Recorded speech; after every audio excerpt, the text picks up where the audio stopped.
And the moment he has made a few growths like this, when he has been able to forgive an enemy honestly and completely, when he has been able to prevent an extravagance which he knows he should not have, when he is able to live in his own life without neglecting his children, all these things come little by little until he gradually tries to put his own life in order. The moment he makes this effort, the moment he tries to put his own life into a better social, economic, psychological condition, in that moment, truth comes to live with him. The radiant being takes up its abode in him and will be with him from then on until he makes the ultimate adjustment. It will take him through tragedy without breaking his spirit. He will go through hardships but will not recognize them as evil. He will do all kinds of things because within himself there is a great dawning coming. There is a moment of realization of something better, something nobler, and he sees that the things he has objected to and the things he has rejected, these things were false to begin with, but he didn't realize it. For when the time comes, he will discover that this truth principle within himself becomes the final censorship. Now, this censorship will never be excessive. It will never demand more of any individual than he is capable of giving. It does not expect perfection out of in this great universe in which perfection is beyond the guesses and beyond the thoughts of stars. But it does mean that little by little he will begin to organize his own material pattern. Now, it's not only this is going to result in the beginning of genuine worship, in which religion becomes a significant fact, but it will be a very quiet, moderate religion, with no pressures, no compromises, no criticisms, no conflicts. It will be a gentle faith, recognizing that the more of the internal comes out, the better the external will be. Now, in a moment like this, we'll come across another entity worth mentioning. There is another wonderful being that we all have intimate contact with, and which most people do not understand, recognize, or serve adequately. This other wonderful being is our own body. We have a body over which we rule as Lord and Master.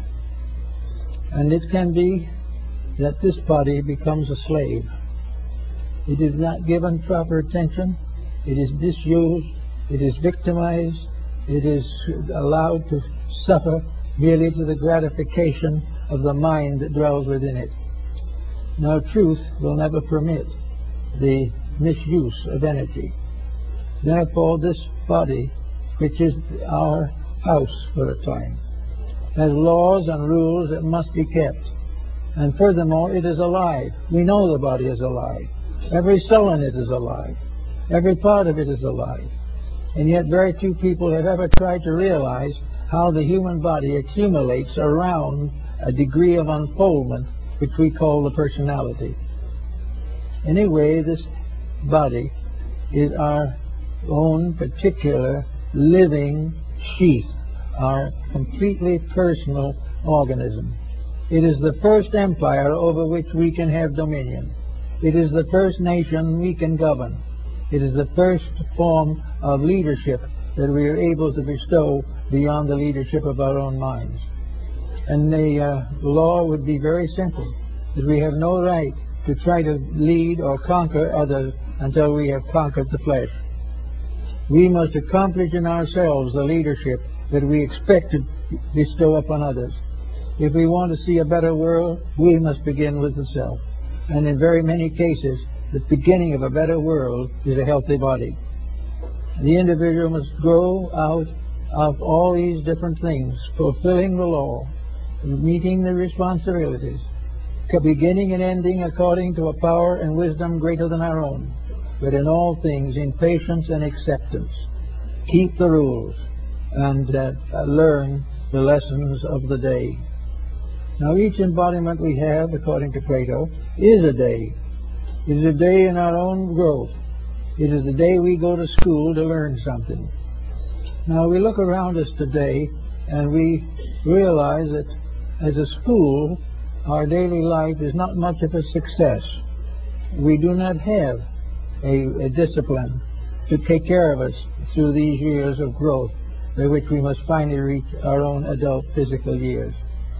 So nature depends upon this problem and gives us certain ultimata to face it with. Nature gives us the rules, and when we do not keep the rules, nature gives us the example of the broken rule. And one of the most beautiful and wonderful displays we have today is this great tapestry of broken rules. Now, everyone is worried about these broken rules because they are a danger to us. But we have not worried enough yet to correct it. We are still trying to play hooky in the school of life. We are still convinced that we are here to have fun, to have wealth, to have influence, to become famous. And as long as we do that, the great genius of truth will not be with us. When any ambition is false, it is not sanctified and it is not fulfilled by the laws of life. Whenever we have an ambition that is contrary to good, that ambition will ultimately destroy us. Whenever we forget our relationship with other living things, when we forget the brotherhood of life, if we get the parenthood of life, in these factors we begin to sound out our own troubles. This is being very clearly indicated today. Boethius is not here to appreciate, maybe he is, but he was not able to live then, to continue into the change that followed the Middle Ages. But we know that the rules of life that we have broken have put us exactly where we are now. Now the question still remains, how does it do it? Why does it do this, and how? Why is it that when we support the wrong thing, we get into trouble? That is because there is a rule back of it that tells us what the right thing is, and that rule is immutable. If honesty is a universal law decreed in the infinite pattern of things, no individual human dishonesty can survive. Now, when I say survive, it doesn't mean the individual or personality will perish, but it means that the goal or the attitude will have to change. There is no possible way in which evil can achieve rulership over the world. The battle for the struggle for this control grows more violent every day. The greater the ambitions of the individual, the more terrible his mistakes will be. The more desperately he tries to escape the consequences of his own conduct, the more desperately those consequences will close in around him. He cannot escape them, because there is something in life that says he can't escape them. And the symbol of that something in ancient times was the great mother of mysteries, the great mother of the world. For all physical creatures are under one motherhood, the motherhood of the mysteries, the motherhood of the Virgin of the world, the motherhood of the mother who remains a virgin forever and bears children unto the eternity of things. All these wonders and mysteries are very simple. But the great mother of the earth, the great mother of the mysteries, is nature itself.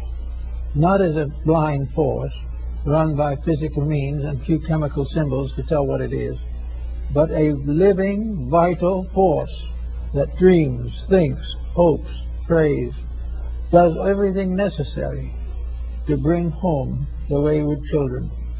That something which knows that the problem must be solved, that there can never be allowed for evil to survive, that never can ignorance prevail, never can violence destroy peace. And in the process of doing this, we find, or nature finds, the individual, unfortunately, lacks the internal resources to make the proper decisions. He cannot say to himself, I have told a lie, and therefore I must correct it.